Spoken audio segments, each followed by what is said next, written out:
Well, thank you, ladies and gentlemen. It's now my great pleasure to introduce the next speaker. Graham Hancock was formerly East Africa correspondent of The Economist and co-editor of New Internationalist magazine. He was for several years editor of Africa Guide, Middle East Annual Review, Latin America Annual Review, and Asia and Pacific Annual Review. From 1979 to 1981, he also edited the Traveller magazine, published by the World Expeditionary Association. Graham Hancock's previous books include Journey Through Pakistan, Ethiopia, The Challenge of Hunger, AIDS, The Deadly Epidemic, Lords of Poverty, African Ark, Peoples of the Horn, and the international bestseller, The Sign and the Seal, A Quest for the Lost Ark of the Covenant. In a review of The Sign and the Seal, Graham Hancock was credited by the Guardian newspaper with having invented a new genre, an intellectual who'd done it by a do-it-yourself sleuth. Graham Hancock has appeared on television with Michael Palin in his recent Pole to Pole series, and on BBC and CNN, as well as the National Geographic's Explorer series in stories related to The Sign and the Seal. Graham Hancock's most recent book, Fingerprints of the Gods, documents his quest for a lost civilization of antiquity. It became an instant bestseller when it was published in Britain on the 10th of April 1995, spending 6 consecutive weeks at number 1 in the Sunday Times National Bestseller list, a further 6 weeks at number 2, and 23 weeks in the list in total.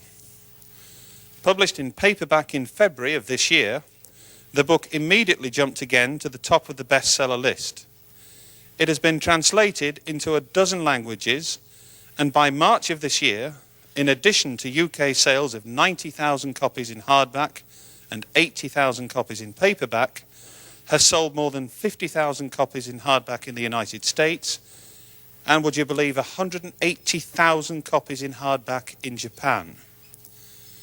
Graham Hancock is, of course, also the author, with Robert Bauval, of Keeper of Genesis, a radical new investigation into the antiquity and function of the Great Sphinx and the 3 Great Pyramids of Giza. Keeper of Genesis was first published in Britain on the 7th of May 1996 and will appear in the United States, where it's entitled The Message of the Sphinx, on the 9th of June 1996. And as you heard earlier, I'm delighted, I'm sure you are, but not too surprised to discover that Graham and Robert's latest work, Keeper of Genesis, has now shot to number 1 here in the United Kingdom's bestseller list. Ladies and gentlemen, without further ado, please put your hands together and warmly welcome Mr. Graham Hancock.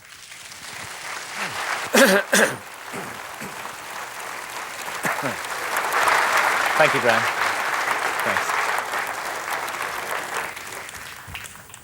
Thanks. I've got volume here, have I? Yes. Thank you very much indeed for all being here today. I was just listening to what Graham Birdsall was saying about my past career, and I was thinking how I got into all of this from being a journalist working on The Economist. It actually happened because of repeated visits that I made to Ethiopia, and the claim that Ethiopia makes to possess the lost Ark of the Covenant. This claim was ridiculed by scholars, but as I began to look into it, I found that it rests on very solid foundations, and I ended up writing The Sign and the Seal.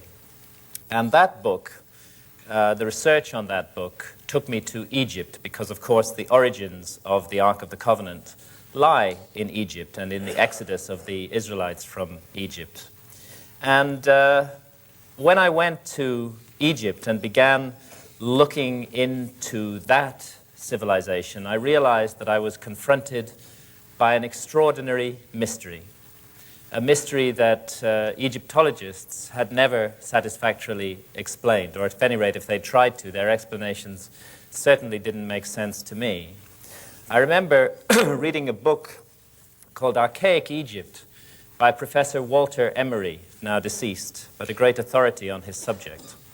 And he drew attention to curious similarities between ancient Sumerian civilization in Mesopotamia and the archaic Egyptian civilization. And while he could find no strong evidence of a direct influence of ancient Egypt on Sumer or of Sumer on ancient Egypt, he found that these similarities couldn't be explained away as coincidence, and he put forward an interesting hypothesis.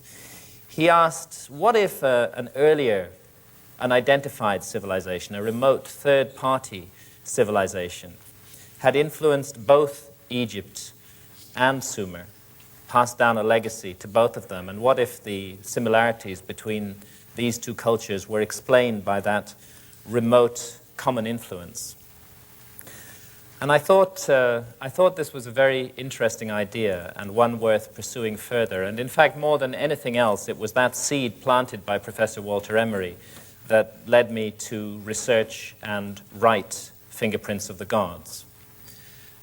I could not have written that book at all, or indeed developed in the direction that I have developed as a writer and researcher, if it hadn't been for my partner and wife, Santa Faya, whose photographs we're going to be looking at here. She's certainly been the most profound influence on my life. And I did some bad stuff back in the 1980s, which, when I look back on it, I regret it. But we have to live with our mistakes, and I'm very grateful to Santa for putting me right.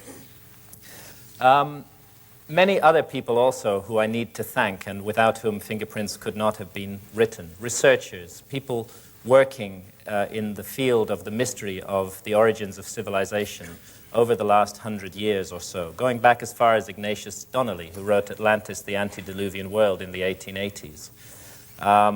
More recently, Professor Giorgio de Santillana of the Massachusetts Institute of Technology, he's now also deceased, did wonderful work on the astronomical content of ancient myths, the amazing discovery that in some of the oldest myths relating to global cataclysms that have come down to us from remote prehistory, that in those myths is found detailed astronomical information relating to the phenomenon that I'll be discussing a little bit during this talk, known as precession of the equinoxes. Professor Charles Hapgood, whose Earth crust displacement theory and whose work on ancient maps, again, provides a clue to this lost civilization that exists way back in our past, and I'm quite sure that it does exist. And more recently, Rand and Rose Flemath, who've refined Charles Hapgood's theories of Earth crust displacement. And John Anthony West, a great man who spent 20 years trying to draw the attention of Egyptologists to the erosional features of the Great Sphinx and the implications of that erosion. And of course, my friend and colleague, Robert Boval, with whom I have co-authored the new book, Keeper of Genesis.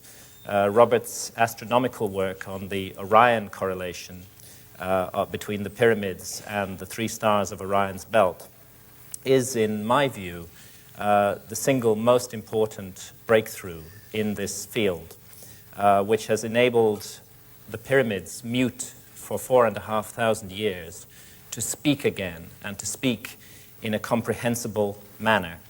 I don't propose in this talk that I'm going to give on fingerprints today to go at all into the astronomical work that Robert and I present in Keeper of Genesis, because Robert will be doing that when he talks about Keeper of Genesis. But take it from me, the astronomy is really the key to this whole mystery. It's a way that some ancient people long ago, far more sophisticated and civilized than our historians would ever give credit for, found a way to communicate with the future, a way to wake up dormant memories in all of us, memories of that great golden age of mankind that is recorded in all our ancient myths.